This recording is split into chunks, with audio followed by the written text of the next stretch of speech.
to keep this brief. Sam here. This is Unfiltered, your favorite craft beer, craft spirit, craft whatever podcast. Today is our 100th episode, and Jay and I sat down and had an awesome conversation about all the things that we've learned over the last year and a half, and I'll stop there. Thank you so much to all of you for the support. We love you so much. With that said, here is our 100th episode.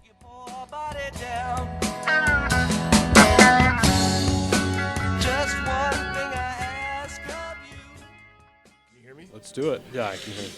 Okay, buddy. Today's a very, very special conversation, Jay. Do you know why? I think you're going to tell me. We've made it 100 episodes. This is our 100th episode. This is 100? Can you honestly believe that we've made it 100 episodes? There are a few that probably don't deserve to have been published in the first place, but yeah, I can believe we made it 100. That's called perseverance, baby. It's been almost 2 years. It's crazy. I was looking at the spreadsheet and was blown away by some of the dates on some of my favorite interviews, actually. Yeah, I know. So, yeah. Well, I want to hear about them, obviously. We got a few. There's some house cleaning that we need to do. Uh-oh. And we have to do this because, thanks to our wonderful fans, our listenership has doubled since we actually got back in and doing in-person interviews. So just over the last 3 months. So we went from like 16 nerds to 33 or something like that. So we're now in heavily into the 500 to 600 downloads a week. So excellent. Somebody actually just asked me that, so that's amazing. I had no idea that we were.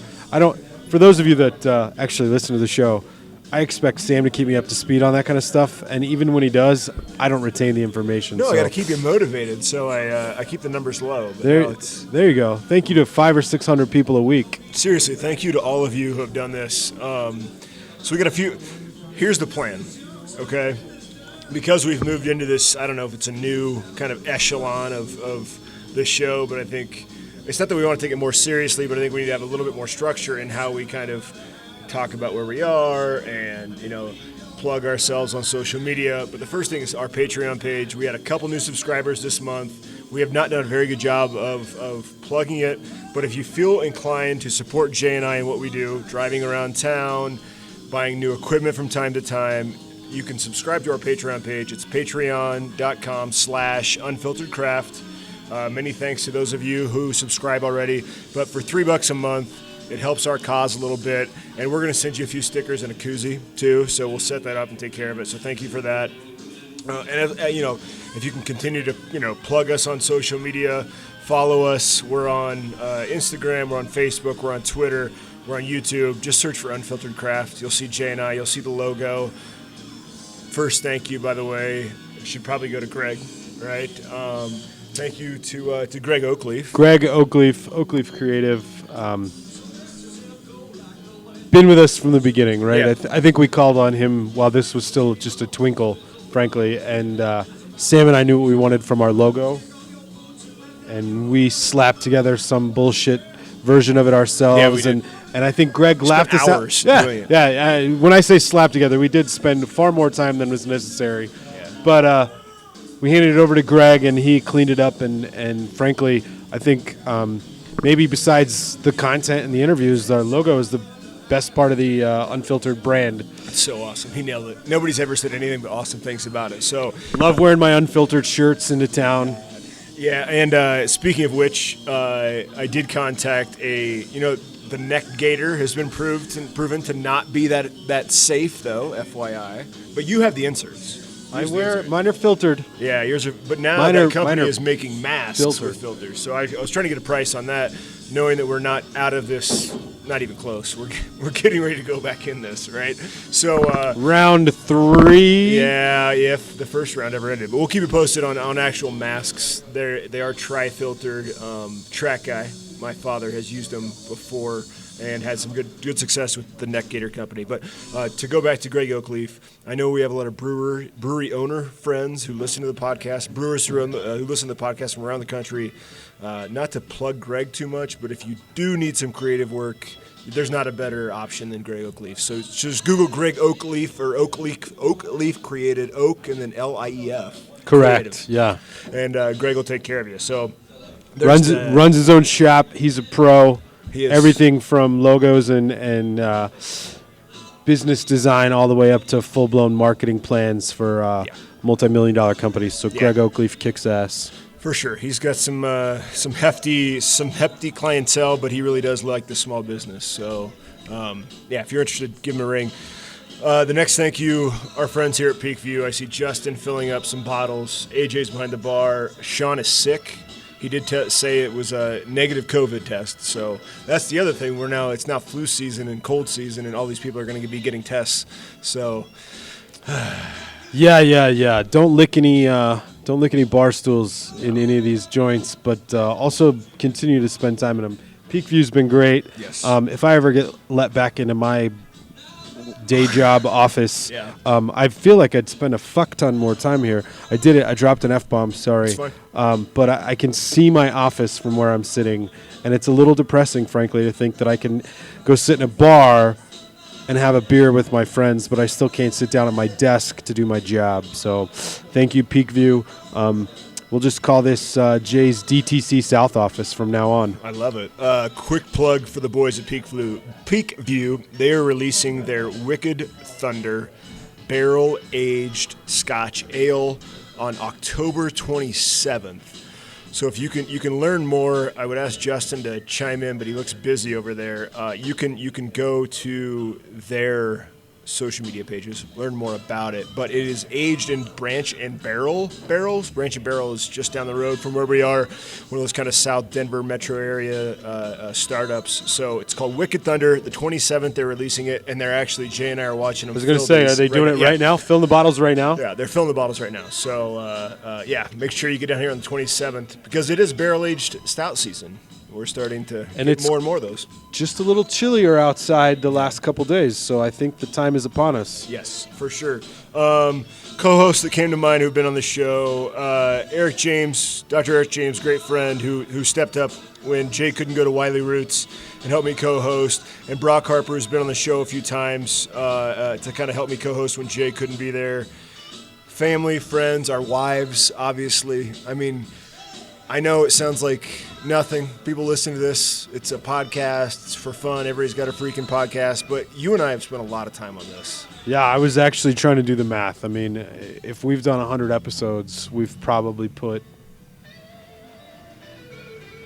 500 hours worth of time into this at least. Yeah. And that 500 hours, that's really Sam's time, not mine, because I just show up, I just do the job. No. But, I mean, we owe it to a lot of people. We have periodically our fanboys come around, and I really just think they're hangers-oners more than anything else. Looking for that free beer or that free hat.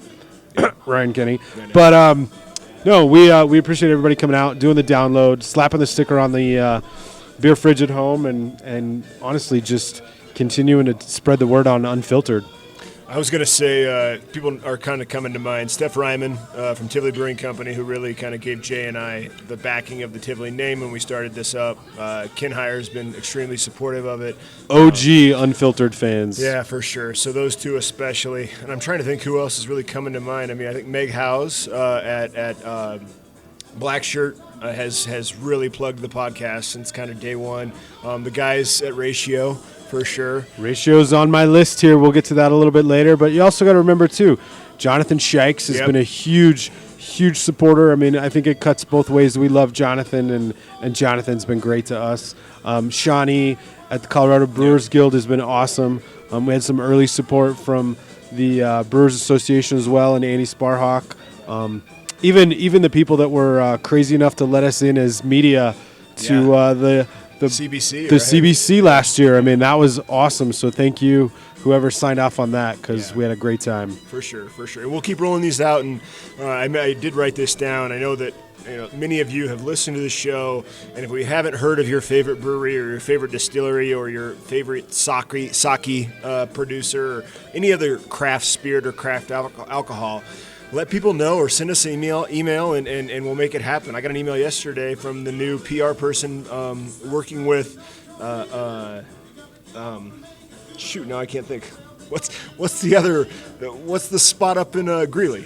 The big one. I see it in my brain. Weldworks, right? We've been to Weldworks. So Shay, thanks for reaching out. We'll try to get back up there and talk to Colin. But yeah, I mean, the guys last week, Balmer Peak, they reached out on Instagram, and they've been one of our most downloaded episodes already. They've only been on for a week. So well, I know how that happened. I wasn't there. I needed you there. So yeah, if you people in Colorado, outside of Colorado, kind of assuming that this next wave of shutdowns is coming, it sucks, but it gives Jay and I a hell of a lot of flexibility. So if you're listening to the show in Kansas and there's somebody you want us to talk to, let us know, and we'll set it up and make it happen. So True. I just spent a couple of days in Moab and was laying the groundwork for maybe another road trip out there, this time sponsored by the Unfiltered crew. So love it. It's perfect. So thank you to all of you who do support the show. Our wives, to Tanya, to Catherine, to our kids. Thank you for letting your dads and your husbands do this thing that doesn't make any money yet, but maybe someday it will, because it's fun. Next thing, GABF winners. Jay, you sent me a text this week. Oh yeah, we had a great showing from Unfiltered interviewees, and hopefully Sam cleaned up the list a little bit better, because by my count we had 15 awards just from Colorado folks. Unfortunately, we're going to pause for just 1 second here due to some technical difficulties.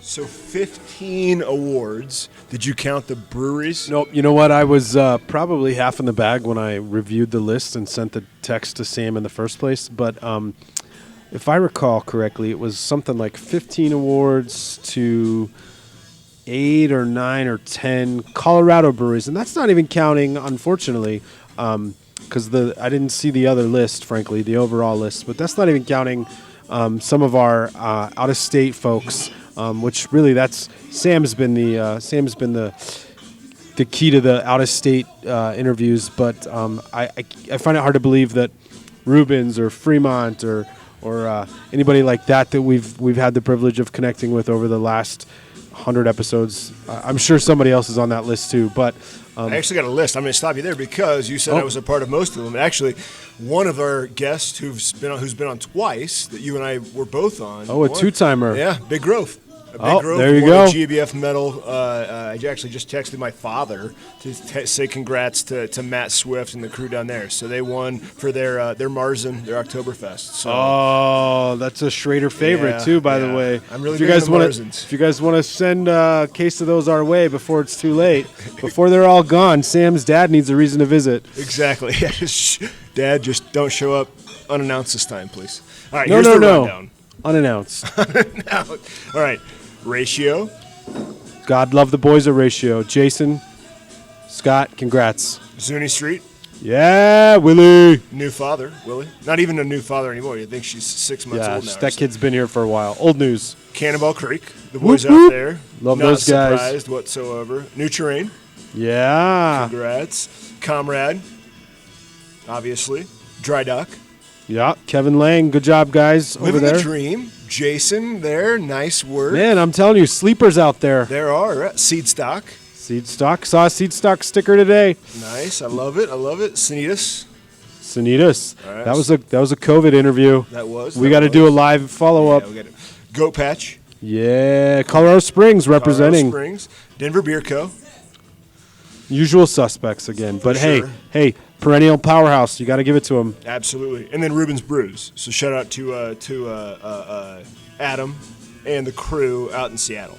Way to go, Adam. Way to go, Rubens. And then obviously, Matt Swift in Iowa. So everybody, congratulations. That's awesome. We're going to move into our top 10 episodes at some point here, our top 10 moments. But we got to make one last plug for the Morgan Adams Foundation's 2020 Chili, Booze, and Brews event. And so thanks to Jen and Joan, Jay's Aunt Joan. I got a little copy here to read. Oh, we actually have some edit. The crazy thing is I'm 99% sure that I followed Jen all the way down I-25 to Arapahoe Road, and she did not turn. I was convinced for half a second that Sam invited her to the interview. So sorry you couldn't make it, Jen, but we're talking about you right now. That's funny. All right, so we want you to join us for a pretty amazing 6-week adventure that will celebrate Colorado's best and most unique chili, beer, and spirits for the ultimate throwdown. All right, so it's a competition, right? Yeah, competition. This is basically pitting Colorado and other local craft breweries, craft beers, craft whiskeys, and craft chili not connoisseurs, but restaurateurs. chefs. But what's the benefit? Head to head. This is it. You know more about this. The Morgan Adams Foundation is a nonprofit foundation here based in Denver that's dedicated to pediatric cancer research. It's what is affectionately referred to as an events-based nonprofit. So pretty much every penny raised by the nonprofit Morgan Adams Foundation through events, whether it's car shows, art auctions, or in this case, Chili Booze and Brews, every penny is directly funded right back to pediatric cancer research, whether that's Children's Hospital here in Denver or steering money towards Leukemia Lymphoma Society or other kind of research. And it's really designed to fund groundbreaking research. And I wish I had known Sam was going to do this because I think the numbers are something like $3.5 or $4 million pushed directly towards pediatric cancer research to date. So it's a great cause. It's a great foundation. I'll jump back into the copy, but we've never really talked about this on air. You have a personal, familial connection to this. Can you explain the Morgan Adams Foundation to those who don't know about it? Yeah. Morgan Adams was actually a young woman, my cousin, who after battling just a bizarre cold sickness when she was just 5 years old, ended up being diagnosed with a malignant brain tumor at the base of her brainstem, and she battled the tumor after removal for just about a year before she ended up succumbing to cancer. And her parents, Joan Slaughter and Stephen Adams, her dad, they spent some time after Morgan passed away and really decided they wanted to do something to give back to Children's Hospital because they had experienced so much positive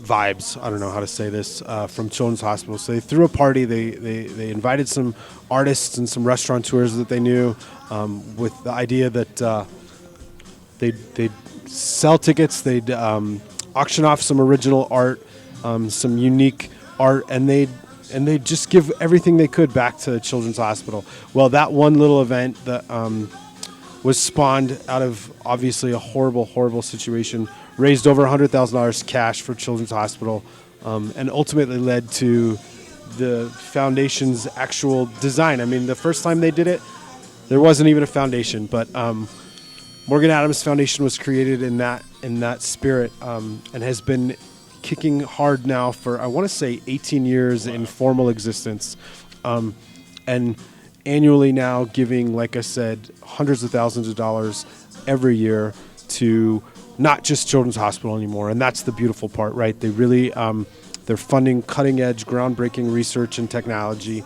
And it's not just limited to Denver. It's not just limited to the Rocky Mountain region now.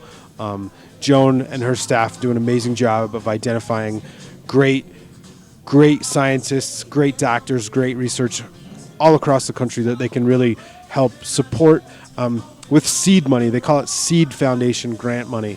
And that helps grow trials and research to take it to larger scale release for the general public. And they've saved, I'm sure, hundreds, if not thousands of lives up to this point.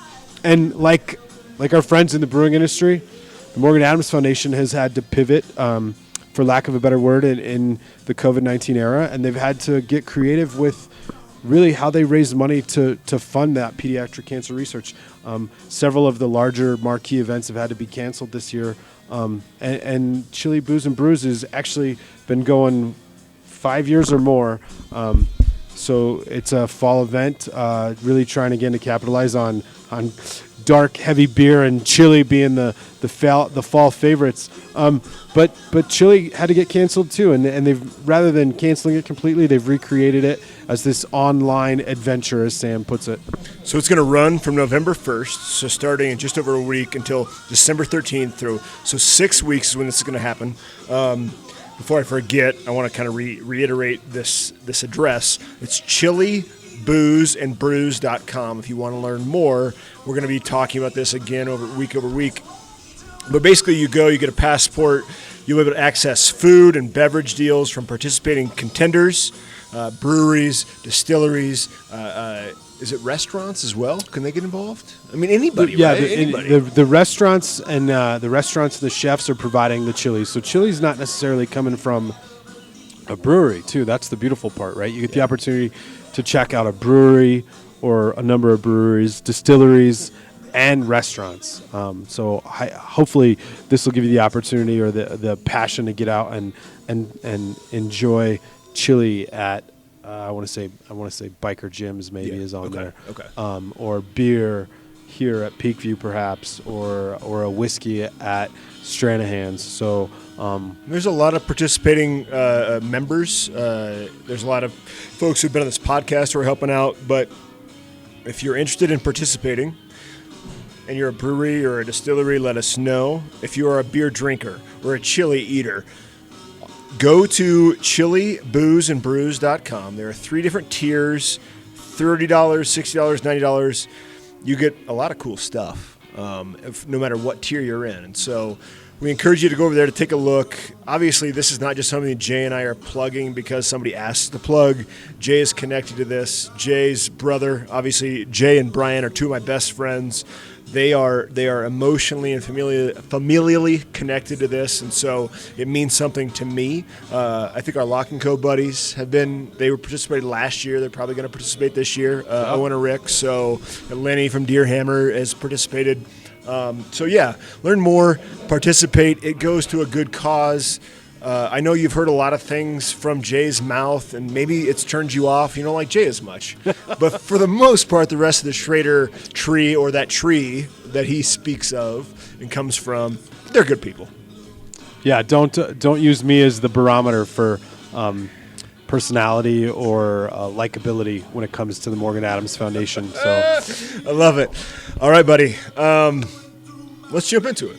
Right, we talked about this. We kind of set this up. What's the best way for us to go about this? And I don't think we need to necessarily rank our top 10 moments or our top 10 interviews or what have you, but just start. I couldn't do it. Yeah, I came up with a list of 10, and honestly, the list probably could have been 95 out of 100. Yeah. All right, but then I tried to narrow down my top 10 to number 1, number 2, number 3. It didn't work. It didn't work. You want to go first? I've talked a lot. Why don't you go first? So Sam and Jay's 10 most memorable moments, or 20, I guess. Depends on where we overlap. Yeah, we didn't share these on purpose. I'm sure there's some overlap here. And in no... We'll go back and forth. No certain order. My first one that popped right off the list for me was Barkentine Brewing. And frankly... the bottom line for me personally was it was the first interview we did out of the house. Hadn't seen you in together. 3 months. Yeah, Sam and I had spent a lot of time on the phone and on Zoom calls, but we actually got to visit Barkentine Brewing up in the Sloan's Lake neighborhood. Visited with the folks up there, had a great interview, enjoyed some awesome beer. Kyle Knudsen. Kyle, that's right. Who the fuck are the Knudsens? Yes. Jeff Bridges has cancer. Yeah, shout out to Jeff. Yet another reason maybe to spend a little money for the Morgan Adams Foundation. But yeah, Barkentine, special place for me.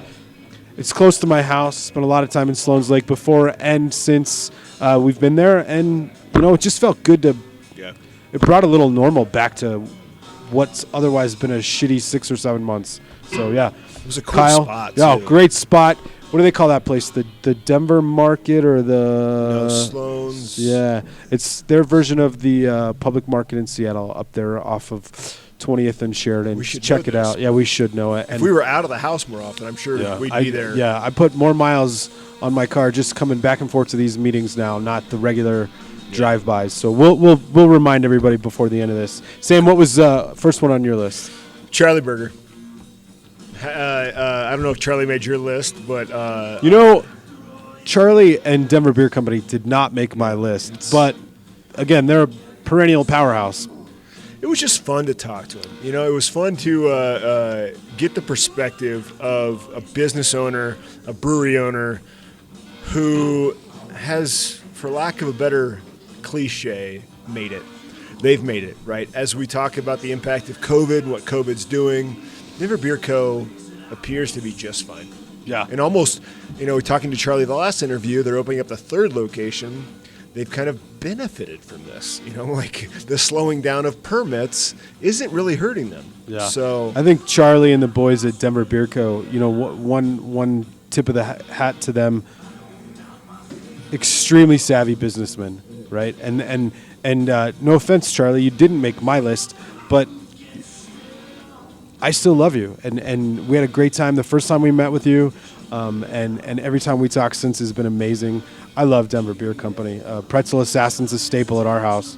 So that's the thing about Denver Beer Co. is the beer is one of those Colorado craft beers that I can buy a lot of and drink a lot of and not feel bad about it, if that makes sense. It's hard to go and say I shouldn't buy this 6-pack of a micro brewery, right? That needs the money, but Charlie and the crew there, what they're doing is impressive. So that's my first one. Yeah, and I'm going to jump around because Charlie resonates with me just from the perspective that for me and Sam, a lot of this has not just been business or pleasure, right? We've created friendships, lasting friendships, partnerships, and business relationships with some of these, many of these brewers and their breweries, which is why I'm going to skip down my list quite a bit to Ratio.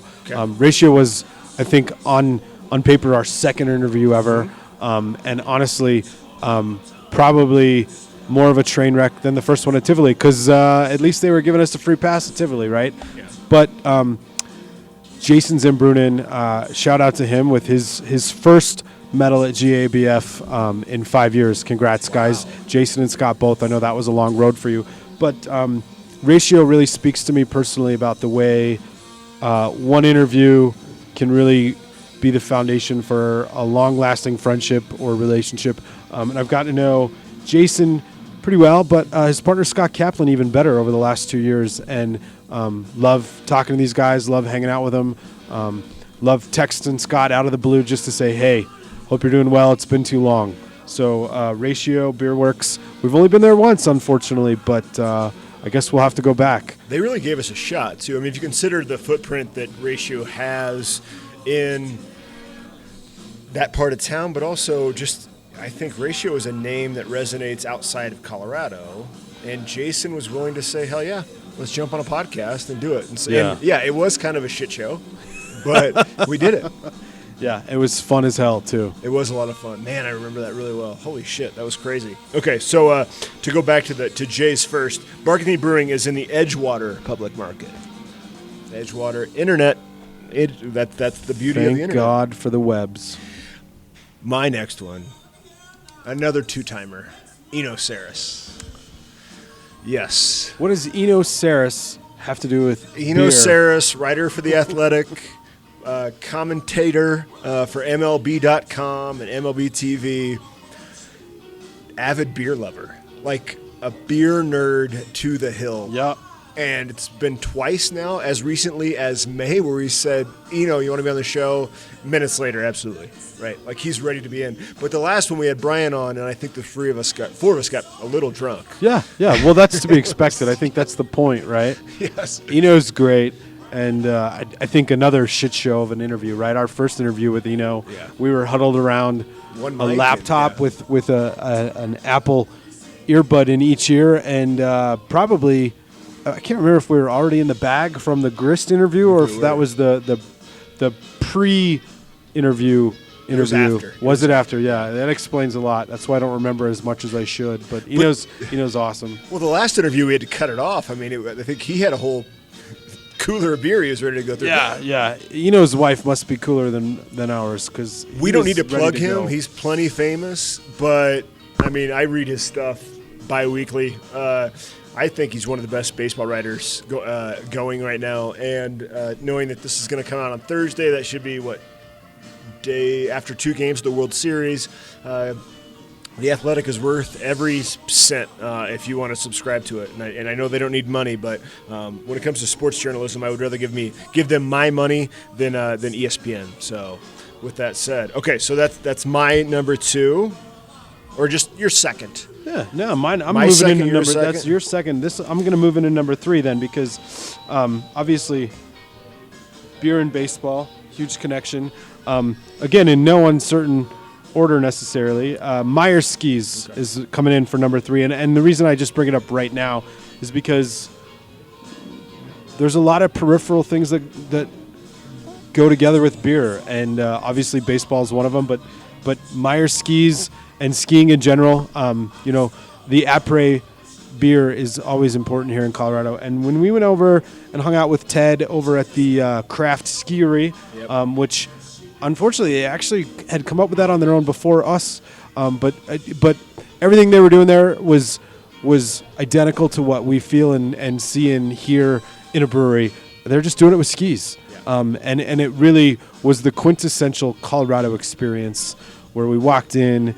There's a cat wandering around in the bar, and Ted had whatever was our pleasure on tap for us, or in bottles and cans, because they were just getting into their new space. And in fact, I think brought my, at the time, 11-year-old son John along, and he just marveled at the actual craftsmanship that goes into skis. So I think beer and baseball, beer and skis, perfect combo. It was fun to get the tour that Ted gave us at the end and kind of see how skis are made. That was really awesome. So yeah, Meyer Skis, 100%.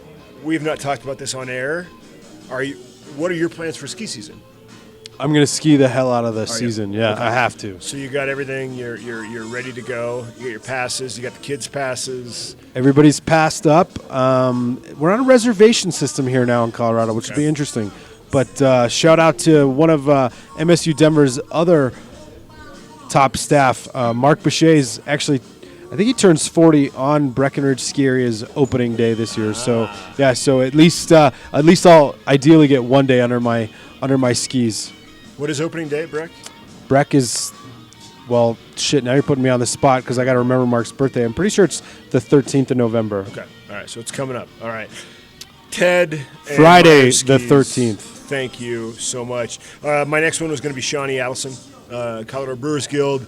I think one of those people that we were a little bit intimidated about going into the interview, just knowing that we were going to talk to the president, the executive director, I guess, of the biggest Brewers Guild in the country, the most powerful one. And Shawnee's been nothing but a friend to us, I think, since then. We were working hand in glove during COVID and during the SIP Beer Fest and trying to figure out how we could help them and they could help us and all of that. And so we learned a lot. It was fun to talk to Shawnee. Testament to tenacity over there too. I mean, Shawnee's really kicked ass in keeping it together for the Brewers Guild. They've had a rough 6 months, same as everybody in the industry, but Shawnee's done an amazing job of really advocating on behalf of her guild members and even those people that aren't in the guild necessarily. So Shawnee's great. She's a repeat offender, I think, on the show, or at least informally too. So not just a guest and a friend, but somebody we can reach out to for information, for some and the guidance. Rest of the CBG board too. I mean, we've had Dave Berget on the show before. There's Justin's been on the show from Station 26. So I know that Shawnee doesn't run the show just by herself, but just what the Colorado Brewers Guild has attempted and really been successful at doing over the last 8 months should not go unnoticed, because this is not easy for anybody.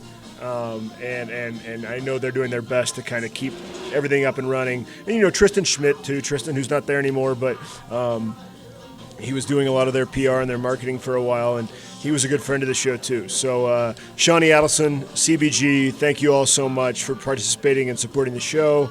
That is my third.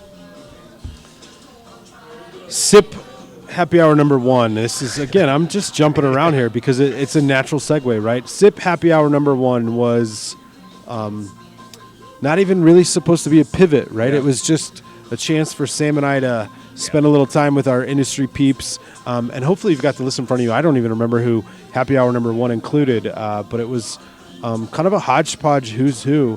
Let's see. Sam's going to...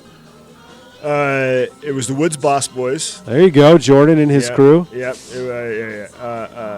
Dina and Chris Hill. From Odyssey. Owen Locke.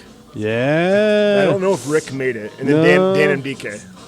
The Cicerone, former... That's right. That's right. And Dan reminds me we've got some follow-up to do with other people. But, yeah, Sip Happy Hour number 1 was just fucking excuse to get drunk with some of our friends and do it virtually. And honestly, I think Sam and I should take the credit for the Zoom Happy Hour culture that was created in this country. We kind of did it early. Yeah. We were on top of it before a lot of people.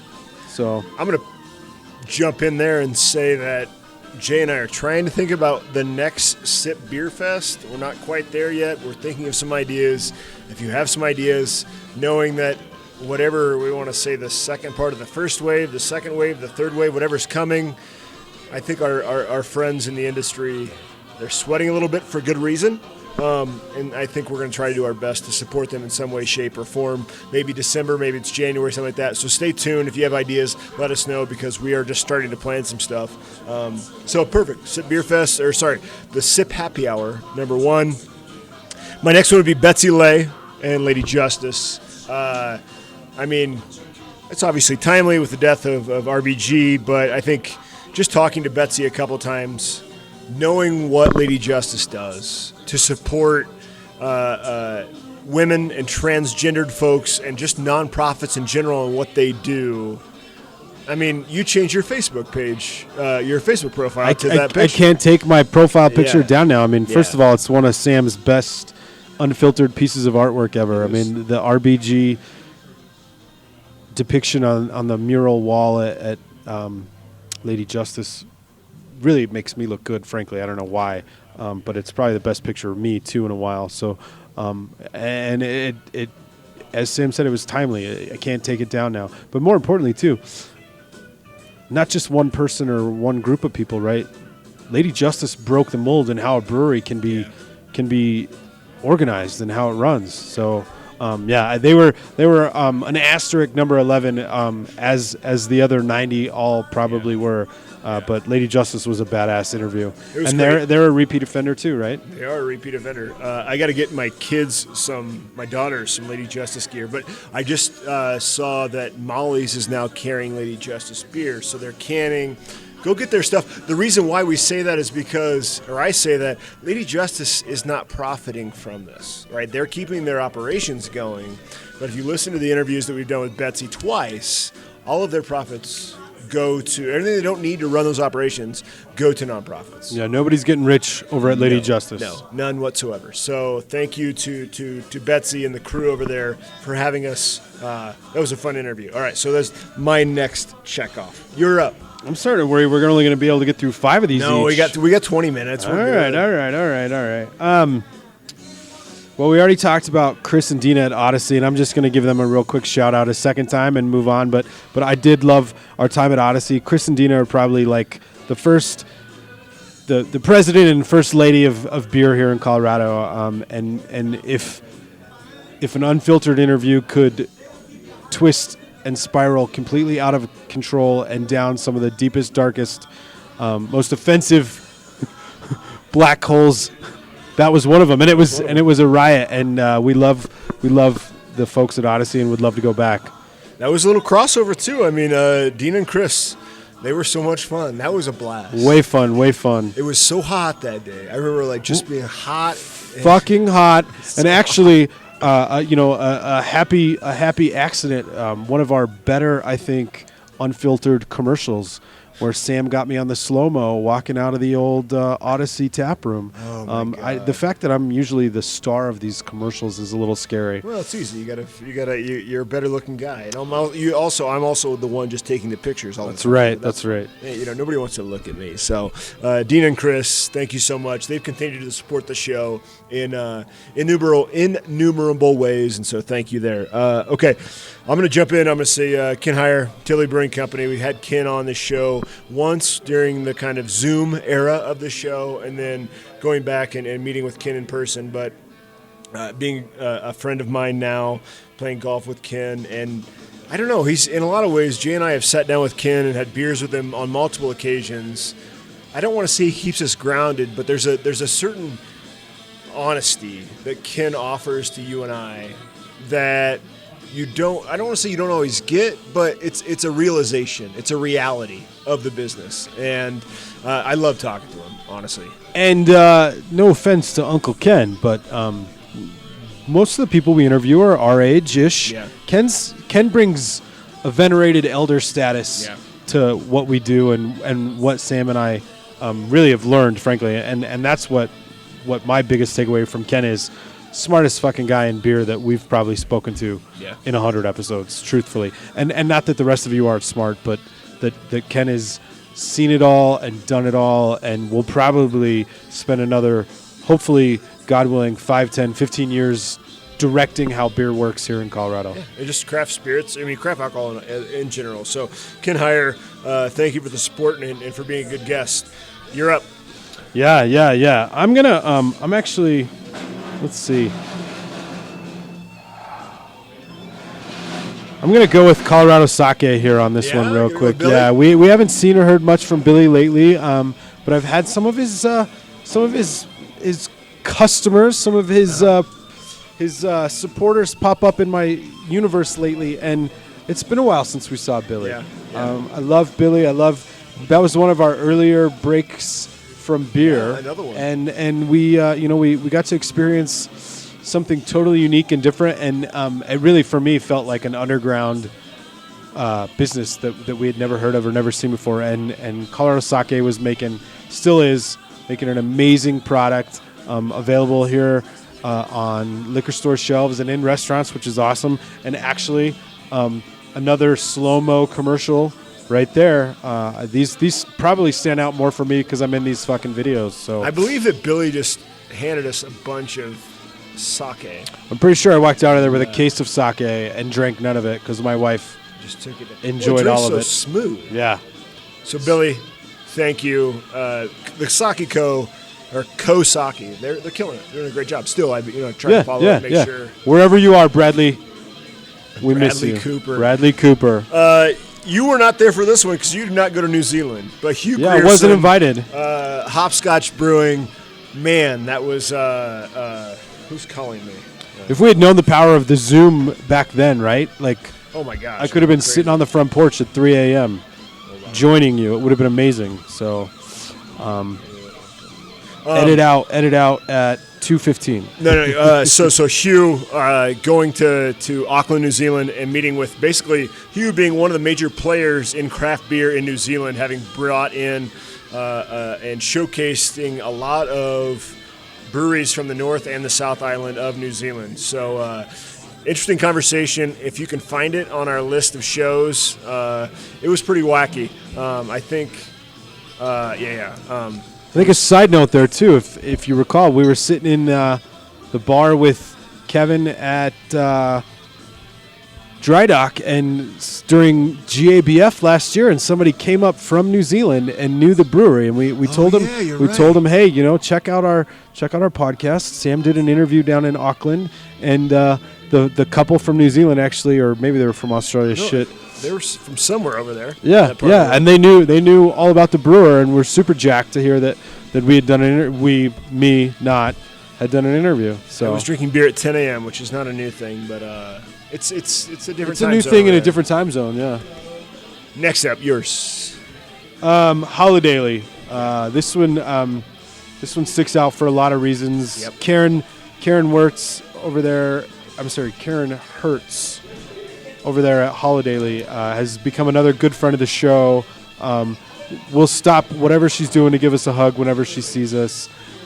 Gluten-free brewery. I get a lot of asks. Jay, what do you recommend? And honestly, they're the first one I recommend every time. Meeting with a coworker and a client up there next week, actually, just to introduce them and take care of a gluten-free need for beer for a colleague. So, but Karen and the crew, they've grown like crazy out there. Exponentially. Exponentially, that's a big word. And frankly, they're right in our backyard too. We love the golden corner of the city because there's a ton of beer coming out of there. No, that was, one of those early interviews that we did with somebody ended up being a major player in craft beer across the country. So spoke at GABF last year, and I think for a lot of reasons is a respected beer woman here in Colorado and across the country. Karen Hertz, if you're listening, thank you for what you've done for the show because, that was a blast. My next one, Jay Johnson. Bear Creek. Hey, Bear Creek. That's Bear actually, Creek. we have an Look at overlap. that. There we overlap. go. I was just at Bear Creek last week. Jay wasn't there, but Debo took care. Another two-timer. We've gone in there so many times. We did the Denver Sports Lab Tune Clinic in there. Those guys know what they're doing. It's always fun to go talk to them. And, they look like skateboarder punks. And then you start talking to them, and you realize these are two of the smartest people in craft alcohol that we know. Yeah, and they're another early one too, if I recall correctly, right? But it's not just we've done our sake and we've done our whiskey. Bear Creek, they've got vodka, they've got whiskey, they've got rum, and they've got, in my opinion, the best mixologist in town and the best cocktail menu in the city. So check them out. Go and support any of these Colorado distilleries. That's the thing. This show gets so much craft beer. It gives so much craft beer attention. But, think about the guests we've had on Lock & Co., Bear Creek, Deer Hammer, Talnua, Bomber Peak. If you can find that stuff in stores, spend the extra $2 to $3 and get something that comes from here, or those of you who are out of state, get something that comes from your state. You don't have to buy Jim Beam or Jack Daniels. You can buy something that comes close. Or to even take it a step further, our buddy Lenny over at Deer Hammer, the first thing he said was, you know what, if your liquor store doesn't carry Deer Hammer or another craft spirit that you want, ask to speak to the manager. Ask for it by name. Yeah, for sure. And Lenny will deliver it by hand. Well, yeah. Lenny's also apparently got a 35-year-old Airstream that's stocked with whiskey. That's, I don't know if that's an open invitation, but I certainly plan on taking advantage of sleeping in that Airstream at least once. Next time we're in Buena Vista, we're going there. Your turn. Oh, it's your turn. Is it my turn? Yeah, we finally had an overlap, so I lost track. This one's near and dear to me. I think I actually got yelled at after this one, which happens probably 50-50, but Call to Arms. Yep. I think we had to plug in the laptop. This one lasted 2+ hours. Yeah. The guys over at Call to Arms, and it's been a change over the last couple of years of Call to Arms, right? There were 3 owners, and then it was down to 2, and we interviewed 2, and now it's just Chris Bell by himself. But Chris has also become a good friend of the show professionally. I like to talk to him about stuff outside of just beer because he's a great business owner, smart cat. And I think maybe one of the first places we were able to slap an unfiltered sticker on a tank because we didn't have them at a certain point. But I think they were the first ones to say, yeah, put that sticker up wherever the fuck you want. That was a good one. That was a fantastic interview. I think I'm still hungover from that one. Yeah. There's a little bit of something floating around in my system left over from Call to Arms. My next one would be Laura and Wayne from Burns Family Artisan Ales. I think it was just fun to talk to those two. I'm not quite sure why we got along so well with them. I get it. It was just good kindred spirits in a lot of ways, but it was so easy to talk to them. We kind of sat there, and it was a hot day again. There was a lot of this Midwest stuff going on, too, that I, generally speaking, I don't ever understand, But talk about just a couple, right, who has become kind of a powerhouse in this very, very niche market of $30 bottles of beer. Strong beer, big beer. Yeah, and revered in a lot of ways. And kind of hearing that story and hearing where they came from was really cool. So that's my next on the list. And so feel free to add to that or go on. Yeah, no, the one thing, too, about Burns Family that I really like to point out to people, especially since we spent the time over there, is they're a great example of the brotherhood of beer, right? They took over for, was it Strange? Yep. Over there in the area off 2nd and No, Federal? Wits End. Wits End, Yeah, sorry. yeah. It's Wits End, yeah. I was float the wrong name when I'm thinking of that neighborhood. But yeah, I mean, repurposing, reusing that space, taking over as a brewery themselves. So goes to show a little bit more, even I think, in my opinion, of the history of craft beer here in Denver. It's not just 5 or 10 years old, right? Yeah, no, it's been around for a while. All right, you're up. Yeah, last Your but certainly last not one. least for me is going to be Lock and Co. Okay. For a number of reasons. Again, not to beat a dead horse here, but the Lock and Co. guys, Rick and Owen, have become good friends. I went out of my way last year to buy Lock and Co. for family and friends for Christmas, and that was just a testament to, I think, how good and how unique and how interesting and how delicious their whiskey is. But more importantly, too, man, the interview was a fucking memory. Where else are you going to go hang out with a couple of guys in a restaurant, find out they don't have your whiskey on the shelf because they're out of it?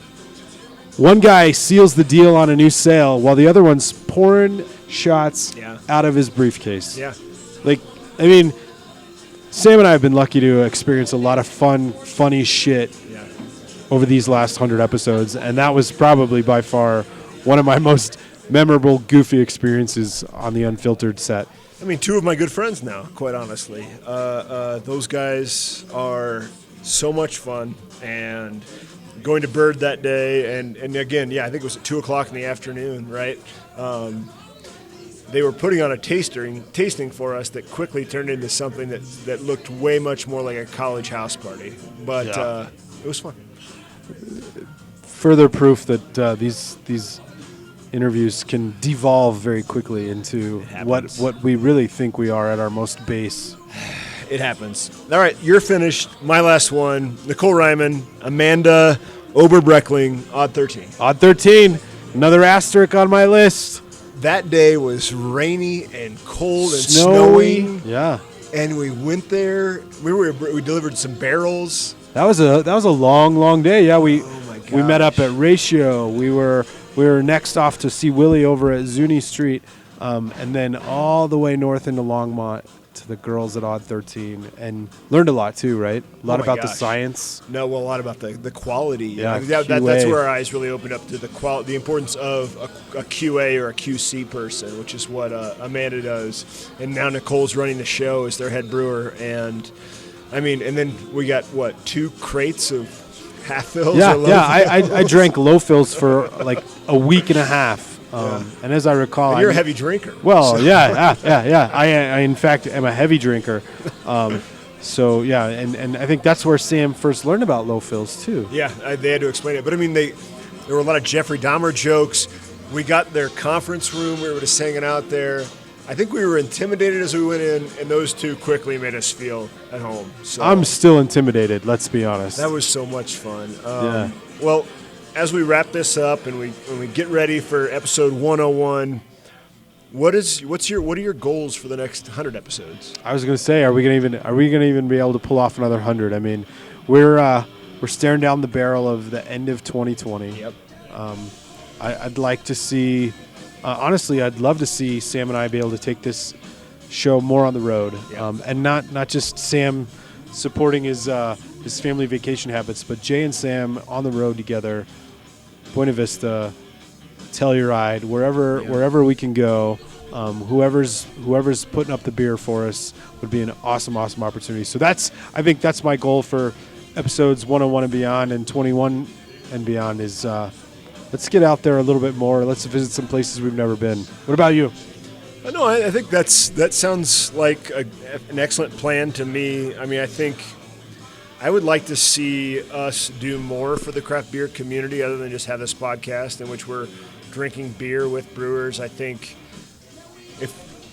why don't we deploy the Lady Justice model, in little ways, and kind of figure out ways to pay our costs and pay what we have to. But I think Sip Beer Fest showed you and I both what we're capable of, and that's probably connected to your Aunt Joan and the Morgan Adams Foundation, and your sister, right? It's in your family, and my father doing similar things. The Unfiltered Foundation. Yeah. I mean, there's something that we could be doing because craft beer does so much for Colorado, but so much for other states, California, Washington, Massachusetts, across the country. Craft beer is not just about selling beer and getting people drunk, you talk to every craft brewer, every craft distiller, and they are so tethered to their community and committed to their community. I think we should really work on kind of showcasing that and leveraging that to help those communities better. So yeah, I 100% agree. We've said from the beginning of this show that breweries and tap rooms were really the epicenter of community and neighborhoods. And I don't think my opinion has only been reaffirmed multiple times on that. Never once has it changed. So Jay Schrader, one of my best friends, thank you so much for taking on this journey. Empty glass and a water bottle today. Yes, cheers. Of 100 shows. Holy shit, we did it. And thank you to everybody who listens. We love you so much. To our spouses, to our kids, to our families. Thank you so much for the support, because it's fucking crazy to think that we're 100 episodes. Send your feedback to Sam. Send it to me. I have an unfiltered email address. Just email me, sam@unfilteredcraft.com. You can always reach Jay at unfilteredcraft.com. Just message us too, whatever platform you listen. All right, I don't even know how to access the email, but I'll figure it out. Thank you so much. We love you, and have a fantastic week. Stay warm, stay cold, wherever the hell you are, but be safe, and I guess wear a mask, right? Yeah, and drink a beer. Bye, Jay. Cheers.